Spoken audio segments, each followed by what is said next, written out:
Okay guys, welcome back. Everybody new and old.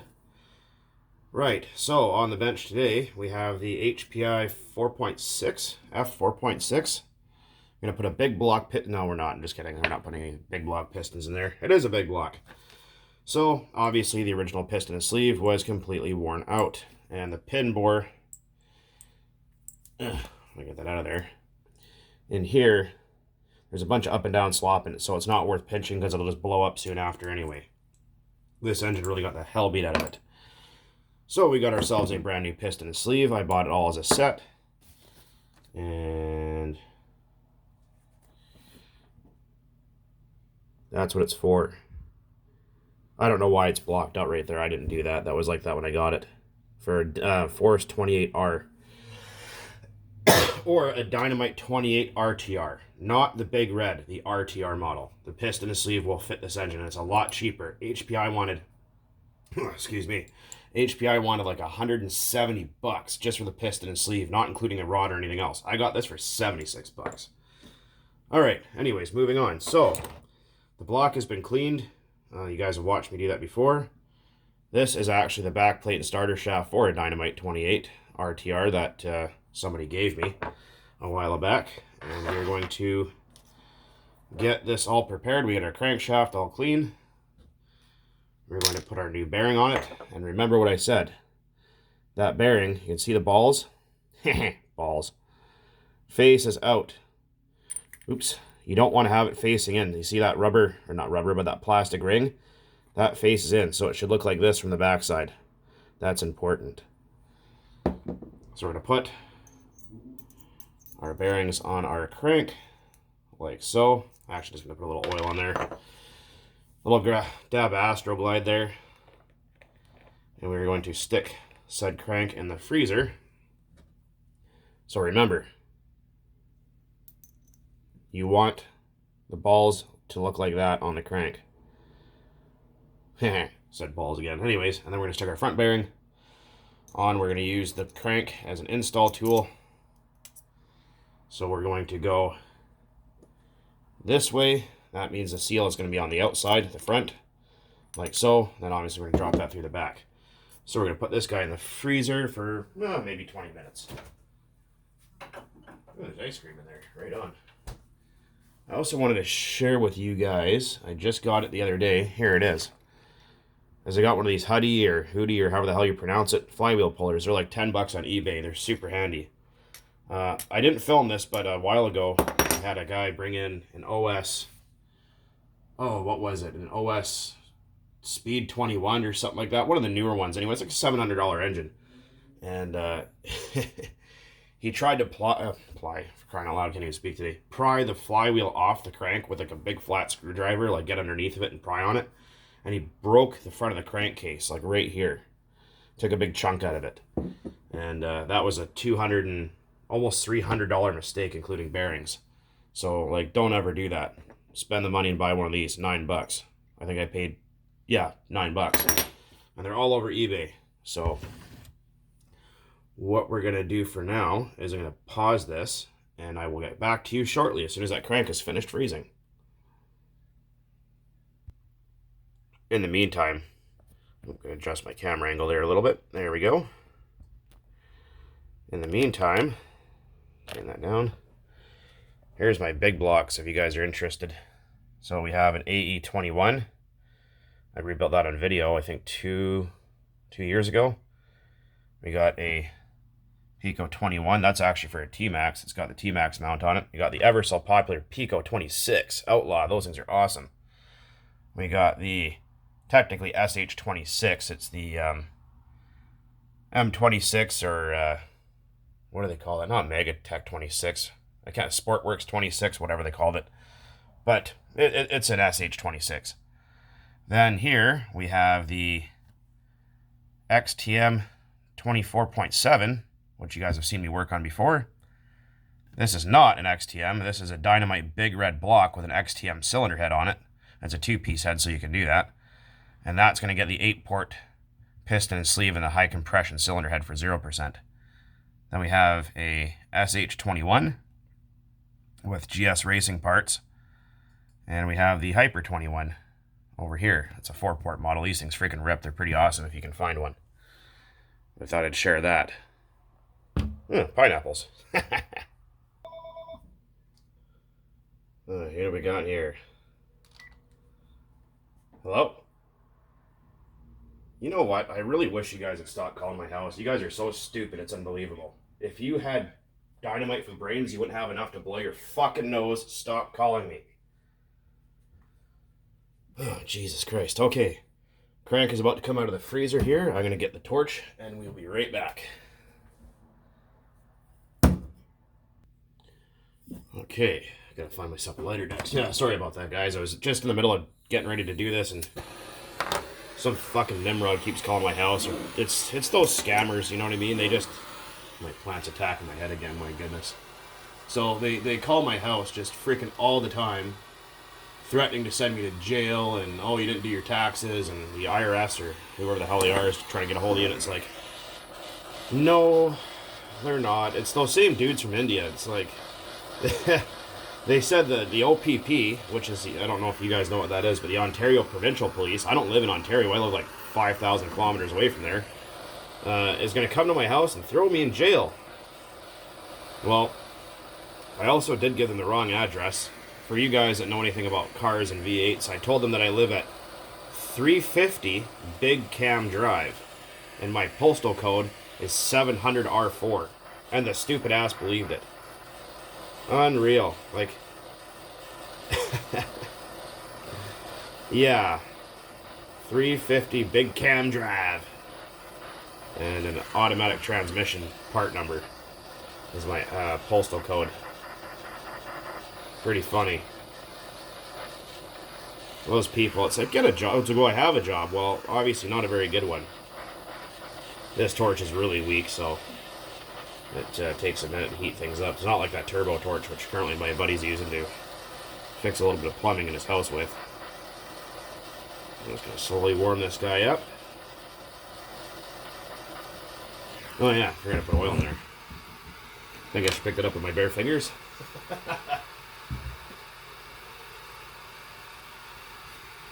Yeah, oh, these guys, man, it just drives me insane. It's like, go away. Like, what do you want? You guys get hung up on, like, how many times do you have to get hung up on before you realize it?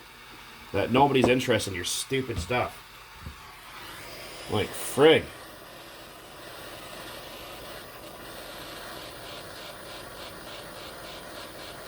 Like, I ream these guys out every day. Every day. Sometimes I have to pause my video sometimes 4 or 5 freaking times because they keep calling. I usually have my phone on silent. I just forgot to do that today. It just so happens that I caught it all on video at the same time. Assholes. This guy over here is an asshole. Fuck, his mother's probably an asshole too. Reminds me of that song from Jeff Foxworthy. The asshole song. I was talking to your mother just the other night. I told her I thought you're an asshole, and she said, yes, I think you're right.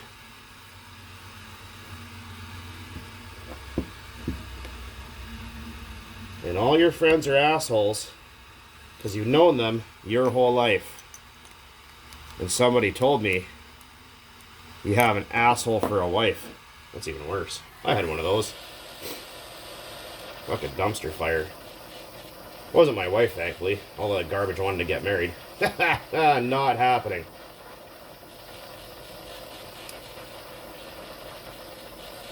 It's a little bit more toasty.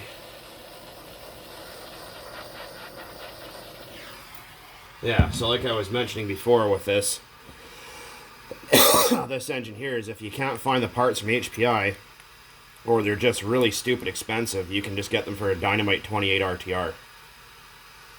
Oops. Ugh. Like I said, also make sure to give the crank a really good tug. Ah, smooth like butter. Alright, we're just going to let that cool down. I think somebody was asking me the other day in the comments, I can't remember what your channel name is, but hey, thanks for commenting. If they could just dunk the engine in water, which, no, it's not a good idea. Or if they could just hose it with brake cleaner or something, and I wouldn't. I'd just let it cool down to ambient temperature. That way nothing warps. We're going to let this cool down, and we're going to get on with the assembly process. Again and again. Fuck off! Seriously, I'm in the middle of filming, you dick.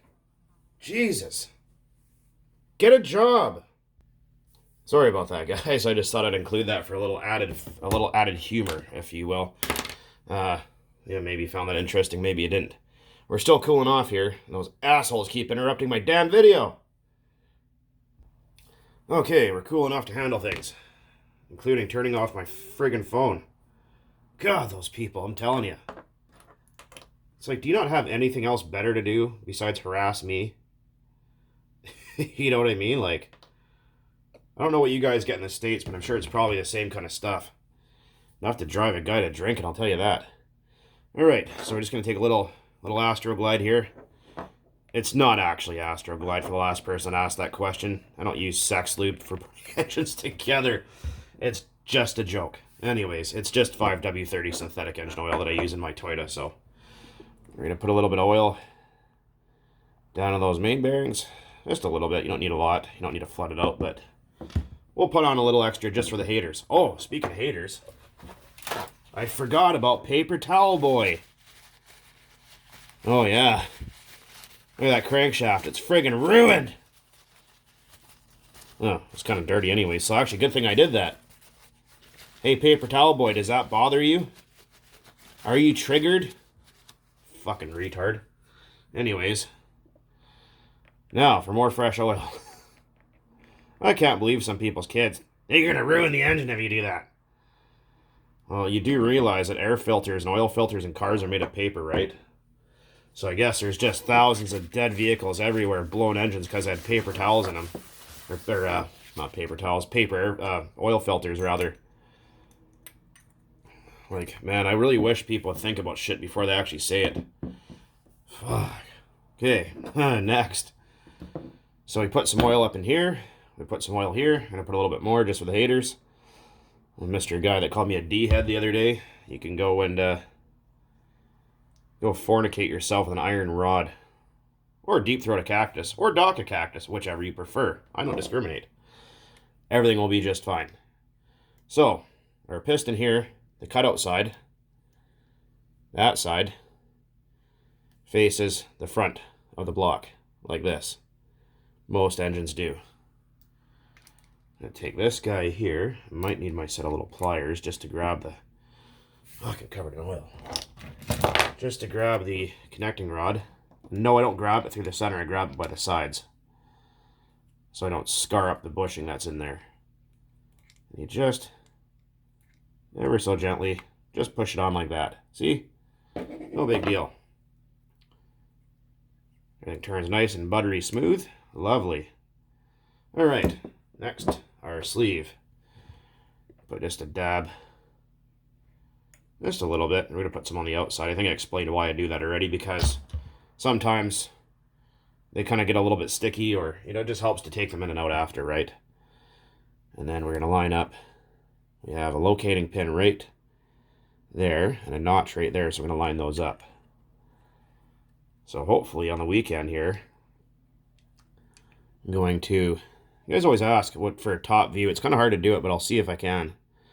So you line up the notch, and you kind of play with the crank, and you just kind of wiggle the crank back and forth and move the sleeve up and down a bit, and eventually the piston will find its home. Like that.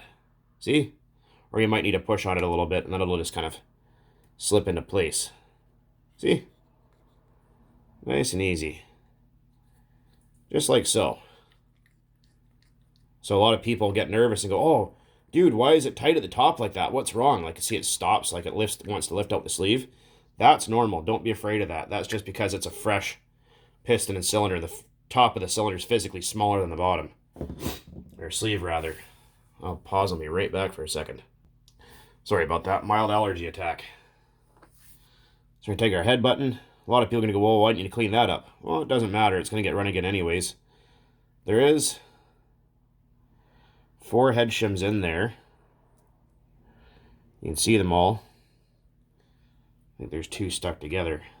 Yeah, there is. These are grossly over shimmed. So we're just going to put 3 back on instead of 4. There we go. We'll keep that one around as a spare. So we're going to go with 3 shims. There isn't a direction on here because some people say there's a dot that's supposed to line up with the front of the block. I don't know about that. Like, I've never seen any difference. So I always line them up towards the front, I guess just out of habit and what most people say. Oh yeah, and the rear bearing is an Avid, by the way. So I do have another video with this engine in it where I actually do show the bearing size. I can't remember what it is off the top of my head right now. But if you guys go back a little bit, you can see that. Take our 4 screws. Just going to dip them in just a little bit of oil. Not much. I'd like to find a new cylinder head one of these days because this one's all kind of smacked up. I hate busted up cylinder heads. I know it doesn't do anything for performance or whatever, but it's just, you know, aesthetically pleasing to look at, right?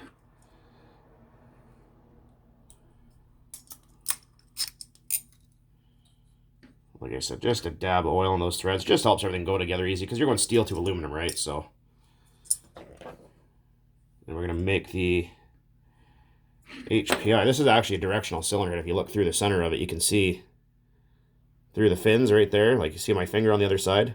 So you want that facing the direction of travel with the engine. We know it's going to be traveling this way. So we're going to line that up. So the HPI is going to be painted or pointed forward. We'll put the nice side first.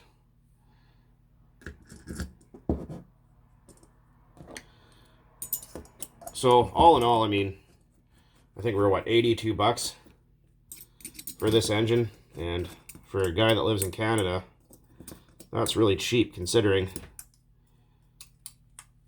if you want a new engine here, I mean, even an SH28P3 are like what, 250 bucks I think. So now, I mean, they used to be like $120 brand new, but you know, of course the cost of everything's gone through the bloody roof lately. That's just not the case anymore. So a lot of people said, well, why would you even bother rebuilding that old HPI? Well, because I like them. And, you know, if I want to put this engine back in the truck at one point, it's going to look original again. So that's kind of why. And besides, I like these engines. They run really good. So that's the reasoning for that. Click. Click. Click. And click to the factory torque settings. All right. Oh yeah, plenty of compression. We'll put our exhaust donut on because purple's awesome. Next, we're going to go with the backplate and starter shaft. And there's a little spring and a little pin. You don't want to lose those because it won't start if you do that, if you lose them. Freaking greasy fingers, I can't hold on to anything.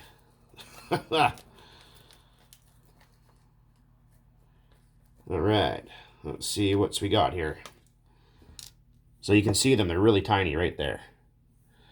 So we're going to use my fine China pliers. I'll put some oil in that spring, it'll hold it in there, it'll kind of act like a glue. You can use a blob of grease too if you want. You can use like lithium grease or red and tacky or whatever you want, doesn't matter.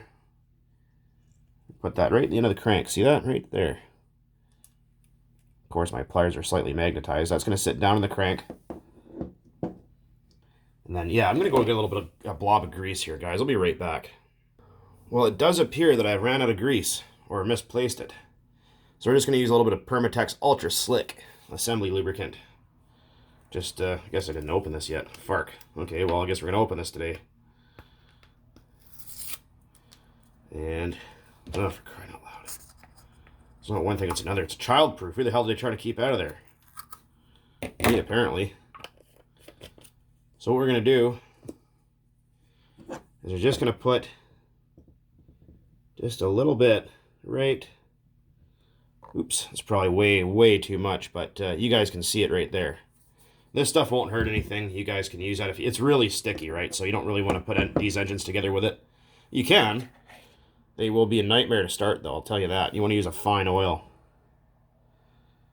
And take our little tiny pin, slip that, oops, don't drop it, right in the end of the crank.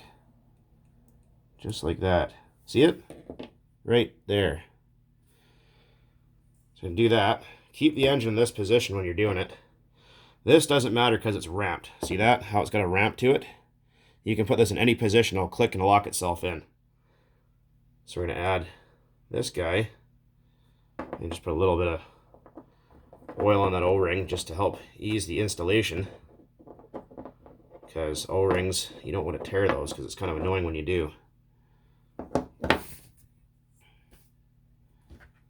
Yeah, these things run really good. These are awesome engines. Just snapping a photo there for the Facebook group later when I'm allowed back in. Go down. Careful, careful. Try not to bump the crank when you do that. There you go. Should click down. You should hear it audibly click. And then... yeah, it's trying to turn the engine over. Okay, good. So we got it. You'll know if you get it wrong because if you spin it, nothing will happen. And then he's going to pull it apart and just put that little pin back in the starter shaft, or crankshaft rather. And we're going to put our screws in. We're going to run an SH carb on this guy, because that's just what we got. The original carb was screwed. But if you guys have one of these engines and the carburetor, it's got that metal ring around the neck of the carburetor, it slips into the block, and if that's all buggered up and it doesn't matter how much you tighten it, it drives you nuts, just get one for a Dynamite 28. Either a Big Red or the RTR model will work on this engine. Either one. That'll save you guys money because HPI wants a freaking arm and a dick for parts for these engines. I mean, holy cow, I was looking at the cost of the crankshaft. They wanted almost $200 Canadian for it. I was like, that's outrageous. And they wanted $400 for the engine. And that's just no freaking bueno, I'll tell you that. Alright. We are back in business. Everything's working. If you turn it the other way... oh. Yeah, I can't get a grip on it. My fingers are slippery with oil, but you guys get the idea. Oh, I'll put the one-way bearing on backwards. You'll know you got it when you can hold the crank, freewheel the starter shaft, and you'll hear it click. Hear it? That's that ramp clicking against that starter pin. So that's how you know you got it in place. Otherwise, it just won't turn the engine over. Okay. Next we need, oh, where is it? There we go. Our pinch bolt. A little oil in that. And yes, I do wipe all this stuff down before I start working on it because I don't want dirt and shit inside my engines either, so that's just not good. There's slip our pinch bolt through like so. Push on it right there. Just to make sure it's lined up, because a lot of times it'll get cocked sideways and people try to shove the carburetor and they get it stuck in the block. And you don't want to do that. That's not a good idea. Let's put a little Astroglide on that O-ring there. If you guys caught that, yeah. O-rings, Astroglide, you guys get the idea. If you can't handle a little coarse humor, I mean, what are you going to do in life, right? Must be pretty freaking boring. We're just going to throw a little oil in that crank there, rotate it back and forth, just to make sure everything is well lubricated. I know you guys don't like watching screws put in. I hate showing it, but whatever. You guys can deal with it today. Just today.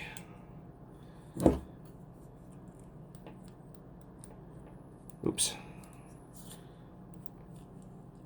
Yeah, it's kind of annoying. You got to get it just right. Because if you don't, you want to leave that bolt just a little bit on the loose side. You want to back it out maybe halfway. And then slip our carb down. See, it's an SH carb. Right there, you can tell. And then push down on it with your thumb. That black cap, it doesn't matter. That's just what was laying around. I just stuck it on there for fun. Push down on it. That way you know that O-ring is seated all the way. And then tighten up your pinch bolt. And there we are. next, I'm gonna put our pull starter on. Now the screws I have are the incorrect ones, but it's just there to hold it for now so I don't lose things. They're actually too long, so I have to find a shorter set. But these will work just for the time being, so try to use the right size screws when you can. Worst thing in the world is when you start working on a piece of equipment, or you know, it's a chainsaw or anything, and you start seeing wood screws and shit. That's when you know freaking that's how you know the dull apprentice went at it there. And you know, oh yeah, freaking stick a Robertson head screw, you know, coarse thread deck screw right through that aluminum engine case. It'll be fine. What are threads for anyway? Yeah, just leave the mess for the next guy to clean up. I hate working on shit like that.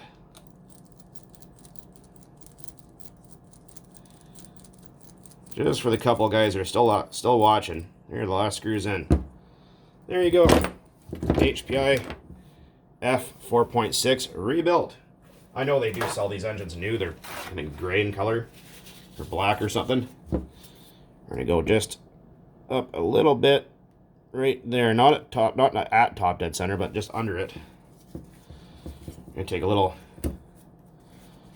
wad of paper towel, stick it in there. Obviously, don't pinch it in there because you'll have to take the engine apart again. And just drizzle a little oil in there, and that'll keep out any kind of corrosion. And we'll seal that up in a plastic bag. And there we go, guys. Another vintage big block to add to the collection of other vintage big blocks. There we go. Anyways, guys, hopefully you found that entertaining somewhat. Or useful, or not. I don't know. Whatever. As always, guys, thanks for watching. I really appreciate it. There's going to be some run videos soon, so just hang tight. And as always, keep on burning nitro out there. Cheers. Later.